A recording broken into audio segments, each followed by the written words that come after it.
Somewhere in the frozen hills above a nameless creek in the Yukon, a drill rig cut through permafrost and hit something that stopped an entire mining crew in their tracks. Within weeks, word of the strike would spread through every mining camp in the territory.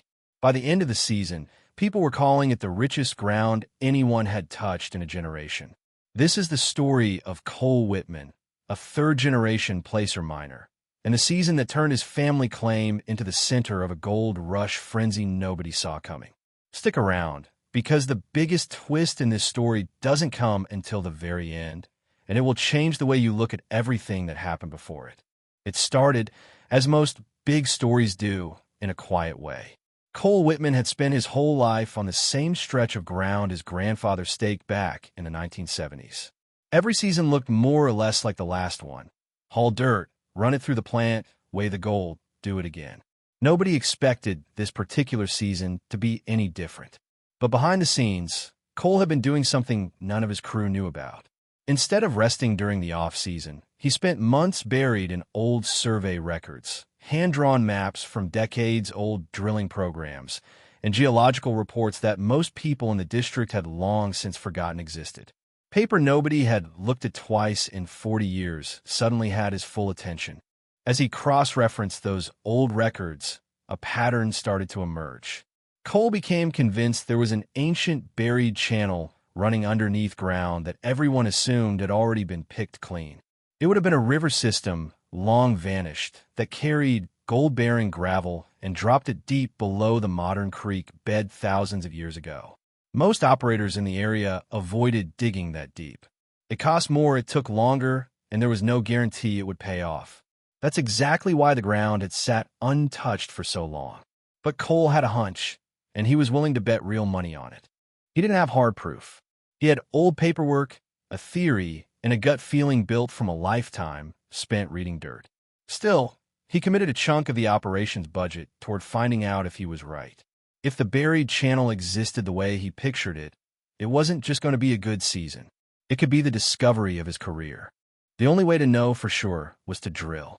Cole approved a serious exploration budget, more than the operation had ever spent testing ground before committing to it. Within days, drill rigs were rolling onto the property, and what had been a quiet corner of the valley turned into a small industrial site almost overnight. The crew began pulling core samples from multiple locations, some holes going 80 feet down, a few pushing past 120. Each sample got logged, boxed, and shipped out for lab analysis. Nobody was expecting much at first. In this business, hunches are cheap and confirmed gold is expensive. But the early lab results came back better than anyone anticipated. Sample after sample showed consistent gold traces at depth, exactly where Cole's old maps suggested they might be. It wasn't proof of a major deposit yet, but it was enough to keep the drills turning and the whole crew paying close attention. As more holes went in, the picture kept getting stronger. What had started as scattered traces turned into a repeating pattern across several different drill sites. Geologists layering the new data over the old survey maps started to see the outline of something much bigger than a single rich pocket. It looked like a wide, consistent zone, not a lucky one-off strike.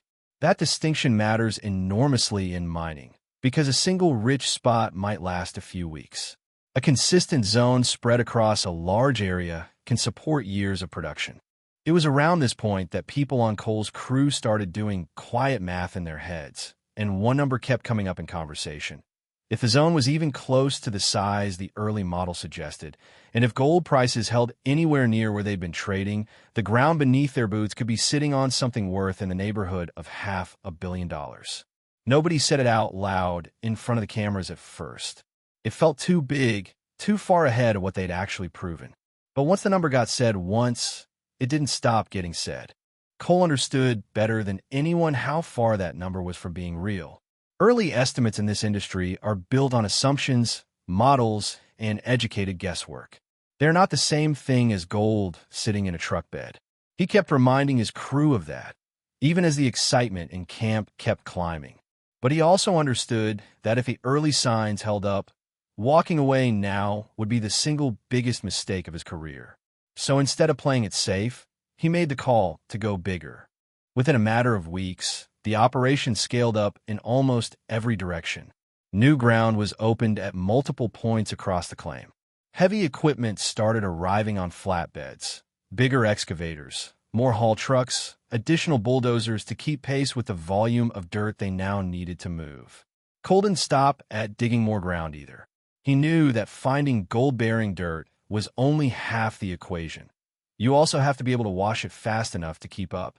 So he brought in a second wash plant, then began prepping a third, so pay dirt from different parts of the property could be processed around the clock instead of backing up in stockpiles. The pace of the operation changed completely. What had been a standard 9-to-5 mining season turned into a near round-the-clock push, with crews rotating through shifts so the machines almost never sat idle. Mechanics worked through the night, keeping equipment running. Geologists tracked every new load against the model they'd built, refining it as new information came in. Cole was rarely off-site, splitting his time between the pit, the wash plant, and the growing pile of data his team was collecting. Everyone on the crew felt the shift. This wasn't a normal season anymore. It was starting to feel like something historic, and with that feeling came real pressure. A bigger operation meant bigger stakes if something went wrong, and Cole knew it. Then the gold started coming in, and it didn't stop. The first cleanup after the expanded operation came online produced a strong number, better than the crew's early season average. That alone would have been a good result on its own. But the next cleanup beat it, and the one after that beat it again. Instead of the usual up-and-down rhythm most seasons have, where good weeks are followed by slower ones, Cole's crew was stacking strong result on top of strong result, week after week, almost without interruption. By the middle of the season, the weekly totals had reached levels nobody on the crew had ever personally witnessed. Veteran operators who'd spent decades in the district said they couldn't remember a stretch like it. Word started leaking out beyond Cole's own operation. Other miners in the valley began asking around about what exactly was happening on his ground. Rumors travel fast in a small mining community, and soon people well outside the immediate area were talking about the numbers coming out of Whitman ground. Naturally, not everyone believed it. Big claims draw skepticism, especially in an industry where exaggerated stories are common and hard proof is rare. Several independent geologists were eventually invited out to look at the operation directly, partly at Cole's own request, because he wanted outside eyes on his data before he made any bigger claims publicly. New samples were pulled, sent to separate labs, and checked against the crew's own internal figures. The independent results lined up with what Cole's team had already found. The gold wasn't isolated to one lucky corner of the property. It was showing up consistently across multiple sites at multiple depths in a pattern that matched the geological model his team had built from the start. For the outside experts, that consistency was the real story. A single rich pocket can be luck. A repeating pattern across a wide area usually means something structural is going on underground, something worth taking seriously.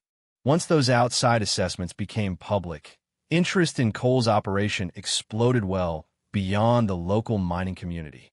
Industry publications picked up the story. Prospectors from other regions started reaching out, curious about the geological approach that led to the discovery. A few investors even inquired about potential partnerships, hoping to get involved in future phases of the project. For a guy who'd spent his whole career quietly running a family claim, the sudden attention was jarring. But Cole stayed focused on the ground itself, rather than the noise building up around it.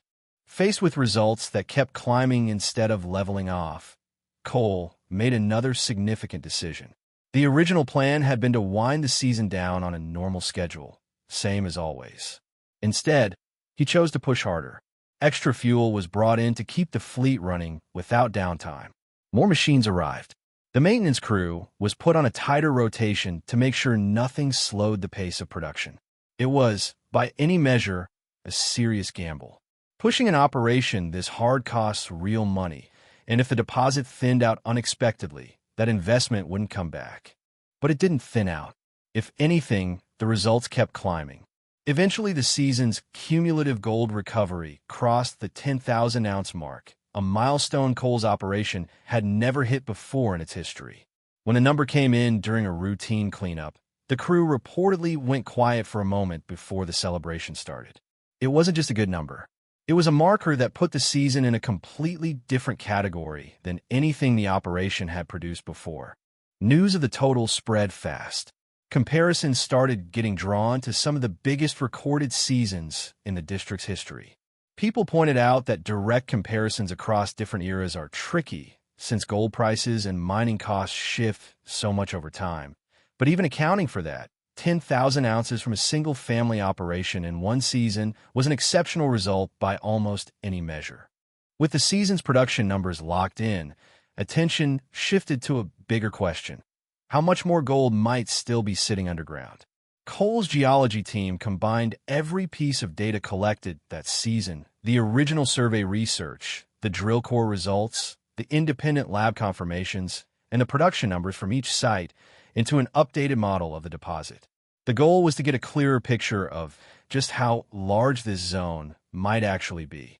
The updated model suggested the mineralized zone extended further than the crew had originally mapped, and if that held up under future drilling, it pointed toward a resource that could be worth somewhere in the range of hundreds of millions of dollars over the life of the project. That's where the now famous numbers started circulating more widely. A potential value approaching $500 million, based on early reserve estimates and the geological model built from that season's data. It's worth saying clearly here, the same way Cole and his team said it constantly throughout the season. An early estimate like this is not a confirmed reserve. It's a projection built from the best available data at a specific point in time, and it still requires additional drilling, further independent verification, and detailed engineering studies before anyone could call a certainty. Cole himself was careful never to present it as a done deal. He understood, probably better than most people commenting on his operation from the outside, that mining has a long history of promising estimates that didn't pan out once more ground got tested. He kept his crew focused on the next round of drilling rather than getting swept up in the number everyone else was talking about. Still, the story had already taken on a life of its own. Mining forums lit up with debate. Some people called it one of the most exciting exploration stories to come out of the region in years. Others urged caution, pointing out, correctly, that plenty of early-stage estimates in mining history have shrunk significantly once full-scale development got underway. Both sides had a point, and Cole seemed to know it. In interviews given later that season, he kept steering the conversation back toward the actual work still ahead. More holes to drill, more samples to test, more independent eyes to bring in before anyone could say with confidence exactly what was down there. Meanwhile, life on the claim didn't slow down just because outsiders were paying attention. New drill targets were mapped out based on where the geological model showed the strongest signals. Additional survey work got scheduled for the following season. Cole started looking at what expanded infrastructure might be needed if the deposit turned out to be as large as the early numbers suggested. More wash plant capacity, more housing for a bigger crew, better road access to move equipment in and out efficiently. None of that gets built on a hunch. It only makes sense to invest in it once there's enough confirmed ground to justify the cost, and that confirmation was still a season or two away.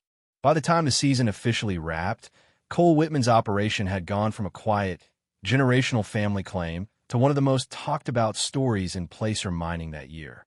10,000 ounces recovered, a geological model pointing toward a resource that could be worth close to $500 million if it holds up.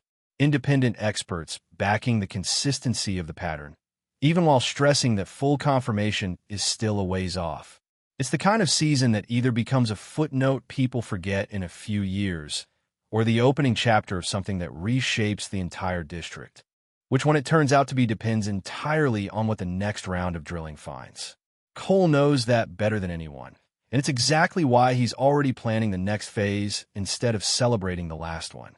If the pattern holds through another season of testing, this could turn into one of the defining gold discoveries of the decade. If it doesn't, it becomes a cautionary tale about getting ahead of the data. Either way, the mining world is watching closely to see which story gets written next. So here's the real question hanging over all of it. Did Cole Whitman just stumble onto the discovery of a lifetime, built on nothing more than an old map? a hunch, and a willingness to bet everything on it? Or is there something even bigger or even more complicated still waiting to surface once the next drilling season begins? We'll be following this story closely as new results come in. So if you want to know how it plays out, make sure you're subscribed and keep an eye out for the next update because this one is far from finished.